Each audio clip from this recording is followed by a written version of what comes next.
আমাদের ডিভোর্স হয়েছে আজকে দুপুরে। সন্ধ্যায় আমি শুনলাম আমার হাজবেন্ডের প্রেমের বিয়ে হচ্ছে তার এক্সের সাথে। তার বাড়ির একদম পাশেই ছিল তার এক্সের বাড়ি। কিছুদিন পর জানতে পারলাম আমাকে ডিভোর্স দেওয়ার 2 দিন আগেই ওদের বিয়ে দিয়েছে ওর বোন। এই কথাটা শোনার পর আমার গা হাত পা অনেক কাঁপতেছিল। আমি একদম জায়গায় স্তব্ধ হয়ে রইলাম। এমনিতেও শরীরটা আগে থেকেই অসুস্থ ছিল। আমার শরীরের এমন অবস্থা দেখে উপায় না পেয়ে আমার ফ্যামিলি ডাক্তার আনলো, স্যালাইন দিল। রাত 1টার দিকে হাতে স্যালাইন নিয়ে ফেসবুকে ঢুকলাম, দেখলাম আমার ব্লাউজ আমার বেনারসি পরে বউ সেজেছে তার এক্স। আমার এক্স হাজবেন্ডের মনে অনেক খুশি, কারণ বউটা যেমন সুন্দরী, তারপর আজকে তাদের বিয়ে। একটার পর একটা ছবি নতুন নতুন আপলোড দিয়েই যাচ্ছে তার ফেসবুকে। এমনিতেই হাতে স্যালাইন দেওয়া ছিল, তারপর এই সমস্ত দৃশ্য দেখে আমার দুনিয়া একদম অন্ধকার হয়ে আসতেছিল। এরপরে 2 দিন 2 রাত আমি এক ফোঁটাও ঘুমাতে পারিনি, আর বাচ্চাটাকেও সামলাতে পারতেছিলাম না। 3 দিন পর আমার ফুপুরা এসে আমার কোল থেকে আমার বাবুকে নিয়ে গেল, কারণ এই অবস্থায় আমি একদমই আমার বাবুর টেক কেয়ার করতে পারতেছিলাম না। সারাদিন অনেক ডিপ্রেশনে থাকতাম। আমি আমাদের গ্রামেই ছিলাম। দুপুরে আমার হাজবেন্ড ওর নতুন বউকে নিয়ে মামার বাড়িতে ঘুরতে এসেছে। আমার শাড়ি পরিয়ে আমার বাড়ির সামনে দিয়ে গিয়েছে। ওর মামার বাড়ি আমার বাড়ির পাশেই। ওরা প্রায় 3-4 দিন ছিল, কিন্তু আমার ফ্যামিলি কোনোভাবেই আমাকে জানতে দেয়নি যে ওরা এই গ্রামে এসেছে। কতদিন যে ঠিকমতো খাইনি, ঘুমাইনি, গোসল করিনি এটা আমি বলতে পারবো না। খালি মনে হতো আমার গোছানো সংসার এখন অন্য কেউ ভোগ করতেছে। এসব ভেবে প্রতিটা রাত কান্না করতে করতে আমি অসুস্থ হয়ে পড়তাম। আমার সেই মানুষটার পাশে অন্য কেউ ঘুমায়, অন্য কেউ ওর গায়ের গন্ধ নাই।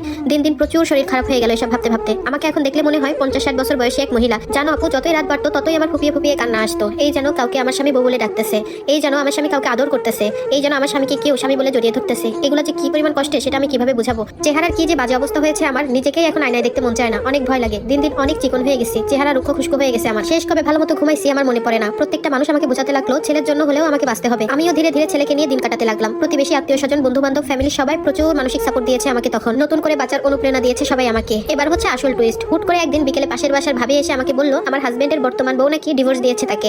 আমি যেন ওদের মাফ করে দিই। ছেলের মুখের দিক তাকিয়ে আমি যেন আবারও যাই সেই ঘরে। আমার এক্স হাজবেন্ড এখন আমার মামার বাড়ি এসে ঘুরঘুর করতেছে আমার জন্য, এবং সে নাকি অনেক কষ্ট পাচ্ছে। তার ছেলের জন্য অনেক মায়া লাগতেছে তার। আমার স্বামী নাকি এখন একে ওকে ধরে আমাকে আনার জন্য অনেক কান্নাকাটি করে। জানো আপু একটা কথা, আমি ছোট থেকে অনেক আদরে মানুষ হয়েছি। আমাকে গালে তুলে না খাইয়ে দিলে আমি খেতাম না। সেই আমি সংসার করার জন্য মুখ বুজে চাকরানির মতো জীবন পার করেছি। অজস্র গালি শুনেছি, কত আঘাত সহ্য করেছি, আর কোনোভাবেই আমি ওই সংসারে যাব না। কত শত অপবাদ দিয়েছে তারা আমাকে শুধুমাত্র ঘর ছাড়ার জন্য। আমার শাশুড়ি ননদ গ্রামে এসে কত অপবাদ দিয়ে গেছে সবার সামনে।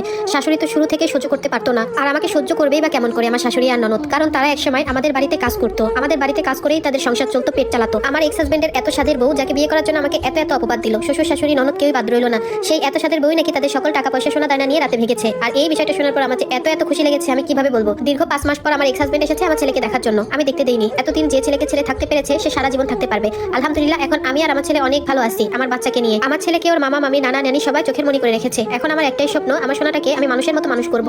ওর জন্য সবাই দোয়া করবেন আপুরা, যেন আমার বাচ্চাটা ওর বাপ দাদার বৈশিষ্ট্য একটুও না পায়। আমার জন্য সবাই দোয়া করবেন। আর এই স্টোরিটা একটা আপুর লাইফ